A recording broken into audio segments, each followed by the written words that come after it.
Railway संपत्ति को नुकसान पहुंचाना आपके लिए बहुत भारी पड़ सकता है, क्योंकि जिस तरह से लगातार विजुअल्स आ रहे हैं देश भर से, वो कहीं ना कहीं उनके लिए ये इस समय खराब स्थिति हो सकती है। क्या क्या एक्शंस लिए जा सकते हैं? हमारे साथ में दिलीप कुमार जी है, प्रवक्ता रेलवे, और उनसे बातचीत करेंगे। सर, बहुत सारे विजुअल्स हम देख रहे हैं, अलग अलग जगहों से तमाम विजुअल्स आए हुए हैं।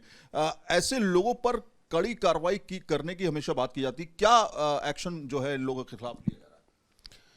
ऐसे लोग जो राष्ट्रीय संपत्ति को नुकसान पहुंचाते हैं, उनके खिलाफ कार्रवाई के लिए भारतीय दंड संहिता की धारा 425 है। उसी धारा के तहत हम लोग कार्रवाई चालू कर रहे हैं।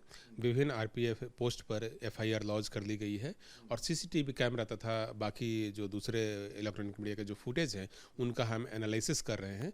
उस एनालिसिस के आधार पर दोषियों को चिन्हित किया जाएगा। जो असामाजिक गतिविधियों में लिप्त रहे हैं, उनकी पहचान करके हम उनको भारतीय दंड संहिता की विभिन्न धाराओं के तहत बुक करेंगे और उनके खिलाफ जो कार्रवाई है, जिसमें जेल की सजा भी शामिल है और आर्थिक दंड भी शामिल है, ये दोनों की कार्रवाई हम लोग करेंगे। इसके अलावा जो लोग ऐसी गतिविधियों में संलग्न पाए जाएंगे, उनको यदि कोई यूथ है तो भविष्य में रेल की सेवा या बाकी दूसरी सरकारी सेवाओं से उनको वंचित भी किया जा सकता है। अच्छा, इसमें सर देखा ही जा रहा है कि काफी लोग खिड़की तोड़ते हुए, दरवाजों पर हिट करते हुए नजर आ रहे हैं। कोई एक पैसेंजर थी, हमने देखा कि वो महिला पैसेंजर को खिड़की तोड़ते हुए, अंदर महिला पैसेंजर बैठी हुई हैं, वो पूरा उसका वीडियो सामने आया। ऐसे लोगों के ऊपर जो है चिन्हित किया गया है इनको, क्या इनके ऊपर कार्रवाई की गई है और अब तक कितने लोगों पर कार्रवाई की बात की जा रही है? ऐसे सारे वीडियोस इकट्ठा कर लिए गए हैं और जो भी सीसीटीवी कैमरा से जो हमारा फुटेज मिला है, उसको भी इकट्ठा हम लोगों ने कर लिया है। और रेलवे की अलग अलग टीम, जो रेल सुरक्षा बल है, उसकी अलग अलग टीम एकमा में, दरभंगा में, कटिहार में, वाराणसी में, इन सब जगहों पर हम लोगों ने बनाया है। और जो लोग भी गैरकानूनी गतिविधियों में संलग्न पाए गए हैं, उन सब के खिलाफ एफआईआर लॉन्च करके हम लोग कार्रवाई कर रहे हैं। सर, आखिरी सवाल है कि रेलवे स्टेशन पे सावधानी भी अनाउंसमेंट होती है लगातार। ऐसी अनाउंसमेंट अब रेलवे स्टेशन पे भी हुआ करेंगे कि कार्रवाई की जा सकती है अगर आपको सरकारी संपत्ति को नुकसान पहुंचा? सरकारी संपत्ति जो है वो राष्ट्र की संपत्ति है, आपकी और हमारी संपत्ति है, और रेलवे जो है राष्ट्र की सेवा में लगी हुई है। इस महाकुंभ के अवसर पर भी हम लोगों ने प्रतिदिन 15 से 20 लाख यात्रियों को संगम तक पहुंचाने और वहां से वापस लाने का काम किया है। कल भी हम लोगों ने 353 ट्रेनों का परिचालन हम लोगों ने किया है प्रयागराज से, और करीब 17 लाख यात्रियों को अपनी सेवाएं दी है। तो निश्चित रूप से जो भी व्यक्ति राष्ट्र की संपत्ति को नुकसान पहुंचा रहा है, सच पूछी तो वो अपना ही नुकसान पहुंचा रहा है, और जो नियम हैं, उन नियमों के तहत उनके खिलाफ कार्रवाई की जाएगी और लोगों को इसके संबंध में विभिन्न माध्यमों से सूचना भी प्रदान की जाएगी। दे दीजिए सर, जो यात्री मूवमेंट कर रहे हैं प्रयागराज की तरफ कुंभ के स्नान के लिए, शाही स्नान हो चुका है, किस तरह से रहा? सब शांतिपूर्ण रहा? क्या जो व्यवस्था थी वो सुचारू रूप से अभी भी चल रही है?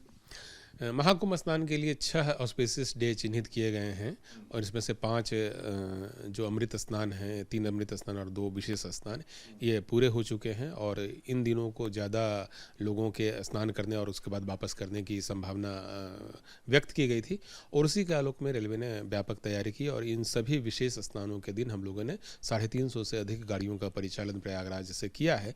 एक और विशेष स्नान अब महाशिवरात्रि का है।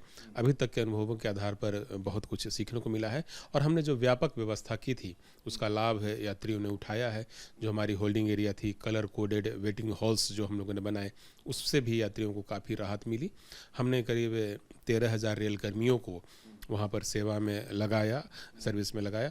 उन्होंने भी बहुत अच्छा काम किया है। रेल सुरक्षा बल के जवानों ने बहुत अच्छा काम किया है।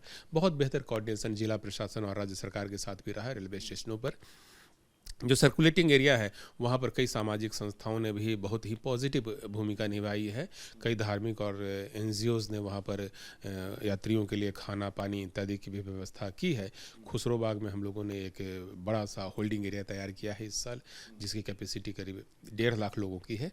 तो इन सब के चलते यात्रियों को काफ़ी अच्छी सुविधा मिली और सब लोग प्रसन्नतापूर्वक संगम में स्नान करने के बाद अपने अपने घर लौटे हैं। पहले से रश कम हुआ है या बढ़ा है इस क्षेत्र में? देखिए, ऑस्पिशियस डे में यात्रियों की संख्या थोड़ी अधिक रहती है और बाकी दिनों में भी यात्रियों की संख्या आम दिनों की तुलना में अधिक है और इसीलिए हम लोग विशेष गाड़ियों का प्रचालन कर रहे हैं। इसीलिए हम लोगों ने विभिन्न स्टेशनों से अतिरिक्त संख्या में कर्मचारियों का प्रबंधन वहां पर किया है। तो पहले टॉपिक पे आते हैं। जिस तरह से रेलवे संपत्ति को नुकसान पहुंचाया जा रहा है, उसको लेकर के केंद्र सरकार, रेल मंत्रालय जो है बहुत सख्त है। लगातार चेतावनी दी जा रही है और कहा जा रहा है कि अगर आप संपत्ति को नुकसान पहुंचा रहे हैं, क्योंकि ये संपत्ति हमारी आपकी संपत्ति है, इसको पहुंचाना, नुकसान पहुंचाना राष्ट्र को नुकसान पहुंचाने के बराबर है और उस पर कड़ी से कड़ी कार्रवाई जो है वो रेलवे करने जा रहा है। संदीप सिंह के साथ Syed Aamir Hussain, news nation, Delhi. News nation अब व्हाट्सएप पर खबरों के ताजा अपडेट के लिए न्यूज नेशन के इस QR कोड को स्कैन करें।